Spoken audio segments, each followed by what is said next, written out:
आरव को कहानियों का बहुत शौक था और वह अपनी दादी से अक्सर तिलिस्मी किस्से सुना करता था। दादी कहती थी कि गांव के पास घने जंगल में एक पुराना महल है जिसे तिलिस्मी महल कहा जाता है। उस महल में जादुई खजाना छुपा हुआ है, लेकिन उसे पाने के लिए साहस और समझदारी की जरूरत होती है। एक दिन आरव ने तय किया कि वह उस तिलिस्मी महल की खोज करेगा।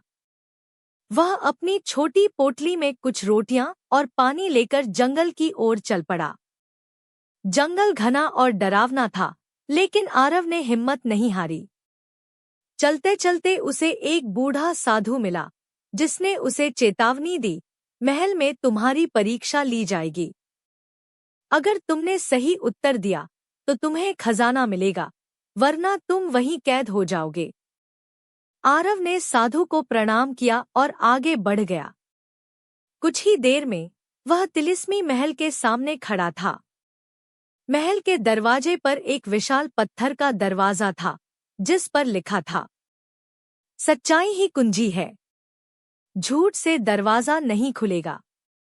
आरव ने जोर से कहा, मैं यहाँ सच की राह पर आया हूँ, मुझे प्रवेश चाहिए। दरवाजा धीरे धीरे खुल गया। अंदर चारों ओर अजीब रोशनी और रहस्यमयी आवाजें थी। आरव ने देखा कि एक सुनहरी किताब हवा में तैर रही है।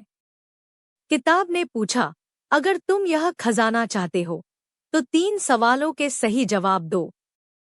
पहला सवाल है, ऐसा क्या है जो बिना पंखों के उड़ता है और बिना पैरों के चलता है?